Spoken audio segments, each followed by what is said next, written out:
Trump Derangement Syndrome, ou Síndrome de Transtorno de Trump, é um termo pejorativo, geralmente para descrever pessoas que ficam irracionais e fora da realidade com o ódio que sentem pelo Donald Trump. O comentarista Fareed Zakaria definiu a síndrome como ódio ao presidente Trump tão intenso que prejudica o julgamento das pessoas. Portadores famosos da síndrome são geralmente jornalistas de esquerda e atores de Hollywood, como Robert De Niro, Madonna, Jim Carrey e Cher. Agora surge um fato surpreendente. A síndrome de transtorno de Trump começa a atacar cidadãos brasileiros que nem votam nos Estados Unidos. Parece que o foco de transmissão da doença são os estúdios da Lodo News, Globo News. Que surpresa!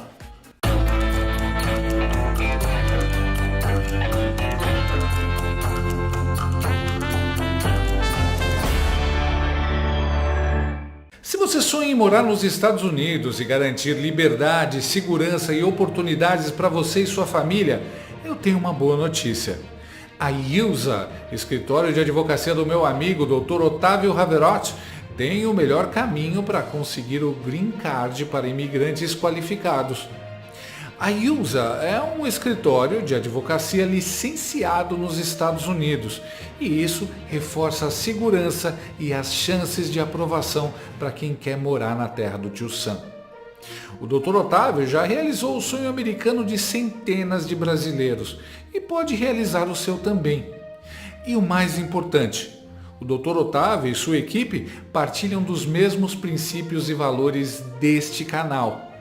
Na hora de buscar uma vida melhor, a gente sabe que só pode confiar em quem pensa como a gente e não em quem fez o L. Então, chame a doutora Karine nesse número do WhatsApp e você poderá saber mais sobre isso. E mais, dizendo que veio pelo meu canal, você ainda terá um desconto no seu processo.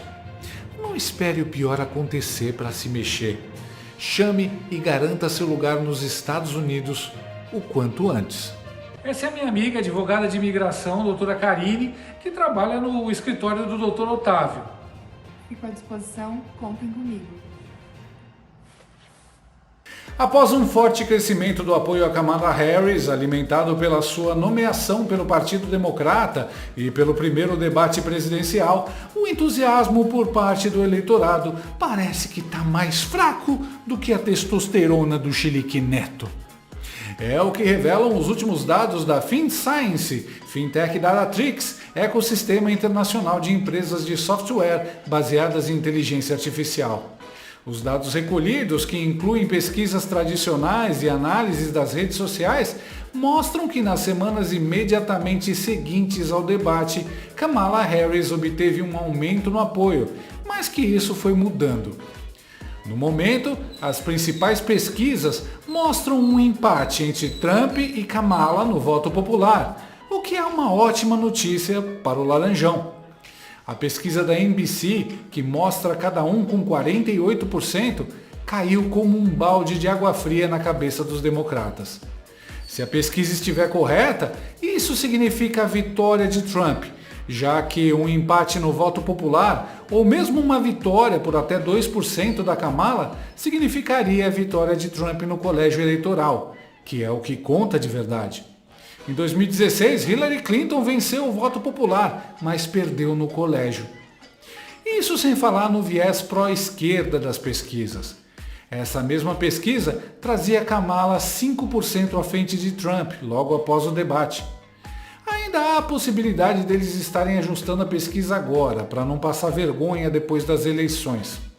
Qualquer que seja o caso, temos um momentum dessa reta final da campanha muito favorável ao Laranjão. Quem já está dando sinais de desânimo é a comentarista política e manicure dos 9 dedos do Lula, Mortadela, Daniela Lima. Deixa eu sair de frente dela, a Kamala Harris, que na pesquisa da NBC, ela e Donald Trump aparecem empatados, 48-48, tipo asfixiante ali. A margem de erro é de 3,1 pontos percentuais para mais ou para menos, pá. Eleitores indecisos, apenas 4%, e também que dizem que não vão votar em nenhum dos dois candidatos.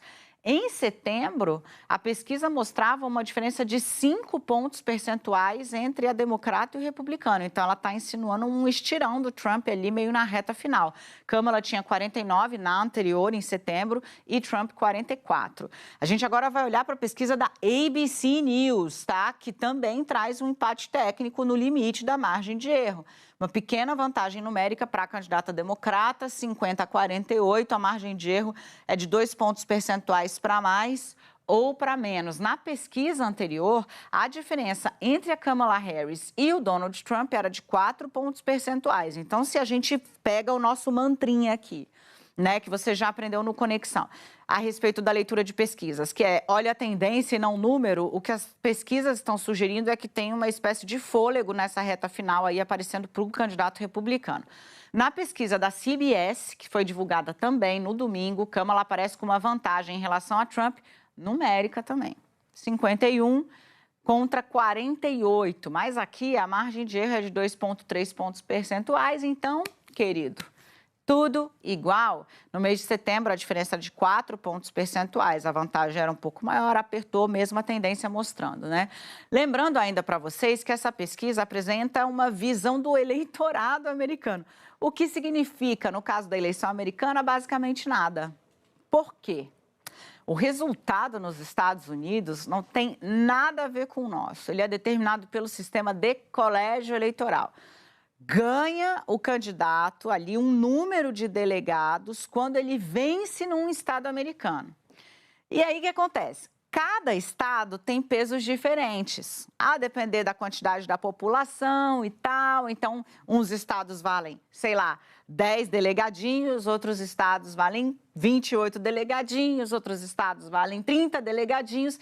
E aí você vai meio que jogando um ó, porque você pode até pintar mais estados de azul ou de vermelho, que são as cores ali do Partido Democrata Republicano, mas não necessariamente levar. Foi meio que aconteceu com a Hillary Clinton na primeira eleição que ela perdeu para o Trump, né? A Hillary teve mais votos absolutos, mais pessoas votaram nela, mas quando você foi sopesar ali os colégios eleitorais, o Trump jogou um xadrez melhor, pegou colégios mais valiosos, fez os 270 delegados que precisa fazer quem quiser ganhar a eleição e levou a parada para casa. Mano, em primeiro lugar, por que a figurinista da Globo News odeia tanto a Daniela Lima? Caraca, a mulher meteu um saco de estopa no corpo e foi trabalhar, meu Deus. Em segundo lugar, sabe o que essa pesquisa traz de informação? Nada. Pesquisa nacional em eleições que não ocorrem com contagem nacional de votos não indicam nada. A informação: Trump avançou nos estados-chave e é favorito outra vez. O Laranjão virou a mesa nos swing states e lidera em 6 dos 7 estados. Vai ganhar de goleada. Ué, mas segundo a Globo, a Kamala Eggs estava ganhando. Só para guardar sempre na mente. Quando a Globo diz empatado, significa que o Laranjão está na frente. Não é à toa que a jornalista da extrema esquerda está com cara de choro. Olha só. Em vários pontos considerados como os decisivos para essas eleições, Harris encontra fortes dificuldades. A gestão do conflito Israel-Palestina, por exemplo, continua a ser uma questão crítica para a candidata, com um sentimento negativo generalizado entre os eleitores, não só em relação a Harris, mas também em relação à administração Biden como um todo. A questão migratória também continua sendo um problema para a campanha democrata. E olha que legal, Kamala Eggs está perdendo também eleitores hispânicos e negros, que na maioria sempre votaram no Partido Democrata. Na época do Barack Obama, o Partido Democrata acreditava que o eleitorado negro e hispânico sempre votaria maciçamente no Partido Democrata, como votou no Obama. E o Donald Trump acabou com isso. E já começou comendo um pouco pelas beiras em 2016, quando ele ganhou da Hillary Clinton, e agora aumentou muito. Ele dobrou o apoio dele entre os negros, agora está em 14%. Mas entre os homens negros é 20%, é muito alto. Entre os hispânicos, ele tinha 28%, ele aumentou para 37%. 37% dos hispânicos votam em Donald Trump.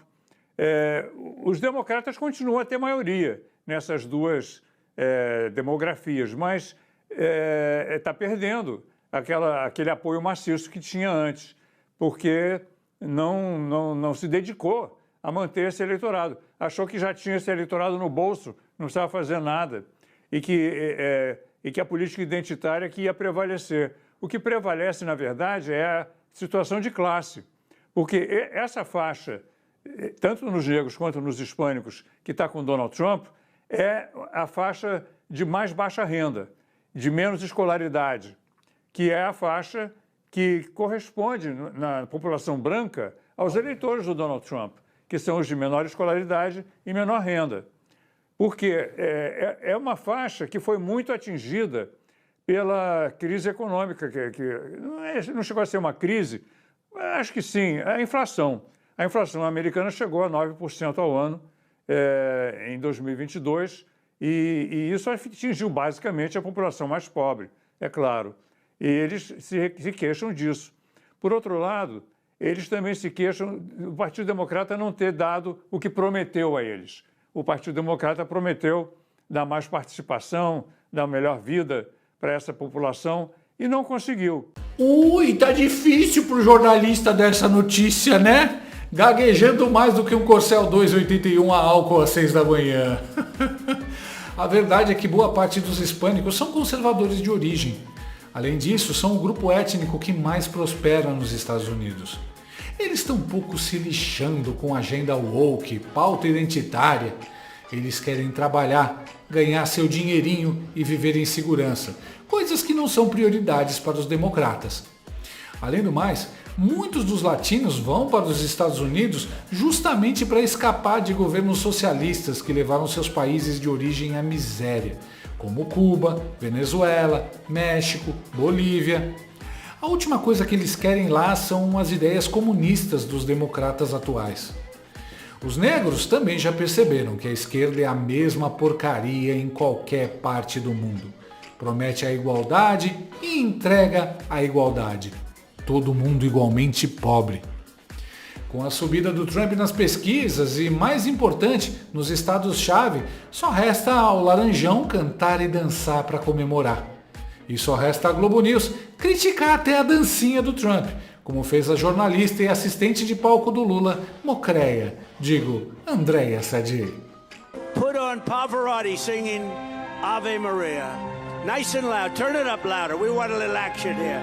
Turn it up louder. So play YMCA. Go ahead. Let's go. Nice and loud. Here we go, everybody. Not do any more questions. Let's just listen to music. Let's make it into a music. Who the hell wants to hear questions, right? Estava assistindo ontem a repercussão, ele ficou acho que uns cerca de 40 minutos, ele mandou botar a playlist dele, porque o YMCA é uma das músicas que ele geralmente encerra os seus comícios, né, Lins? E aí a Kamala Harris, eu até queria jogar aqui, por favor, nas redes sociais, ela falou, espero que ele esteja bem, fazendo uma debochando, né, dele nesse momento, tá? Porque as duas pessoas passaram mal durante o comício, aí todo mundo sai ali para atender essas pessoas, e aí ele para de responder pergunta e pede para DJ, solta o som e sai tocando música. Ele estava num daqueles eventos que eles chamam de town hall lá, né? Que é uma reunião, digamos assim, quase que mais caseira do que um comício normal, assim, né? Onde o candidato ou pré-candidato, porque isso acontece também nas prévias, ele responde a perguntas da comunidade ali, gente que quer saber mais coisas. Em dado momento, exatamente por conta disso, duas pessoas passaram mal, o Trump achou que então não cabia mais responder perguntas, mas cabia ficar botando música, dizer, isso é solidariedade com quem passou mal, isso é falta de vontade de responder aos eleitores, isso é a certeza da vitória. O que é isso, né? E a Kamala Harris e a campanha democrata estão pegando esse caso como mais um exemplo de que, segundo os democratas, o Trump não está muito bem de cabeça. E por isso ele ficou, de fato, um candidato. Você pensa, Guedinho, ficar mais de meia hora dançando, colocando música para as pessoas e falou assim, quem lá quer saber de pergunta, bota música aí para tocar. Foi o que ele disse ali. Who the hell wants to know about questions? E um evento para perguntas, né? Para as perguntas também, no tempo que tinha reservado para o evento era para isso. Era para isso, e ele guardou esse tempo para nada. Mocreia, vocês surtando aí e ele só subindo nas pesquisas. Mas lá, como aqui, vocês se fingem de bobos quando a narrativa do dia não convém, né? Eu sei que tudo isso parece engraçado, que é divertido ver o sofrimento de militantes esquerdistas, mas a síndrome do transtorno de Trump não é brincadeira. Essa doença come o cérebro em uma questão de horas e deixa o paciente agindo e falando como um zumbi. Ok, Mortadela Lima e suas colegas na Lodo News já agiam como zumbis faz tempo, mas agora vai ficar ainda pior. Por isso, não façam chacota, não zoem, não façam piada das vítimas da síndrome. Elas são pobres diabos e essa doença pode atingir até parentes seus, como aquela sua prima feminista que odeia o Bolsonaro. Vamos rezar por eles. Fala, meus taxados até a casca de bala. Aqui é Daniele Limão do Lorota News com os principais caracteres recebidos no grupo do Zap. Urgente! Taxas de pobreza caem bruscamente graças ao governo Lula. Agora o povo saiu da pobreza e foi para a extrema miséria, mas pelo menos tem pé de galinha e bolsa migalha. E o mais importante, o Lula não fala palavrão igual o Bozo. Relaxa que a picanha chegou pela metade, chegou só a pica mesmo. Faz o L. Se gostou, curta, compartilhe e me siga. Gostou desse vídeo? Então inscreva-se no canal, comente, curta e compartilhe com seus amigos. Não gostou? Compartilhe com seus inimigos. Até o próximo vídeo, se o mundo não acabar antes. Por hoje é só.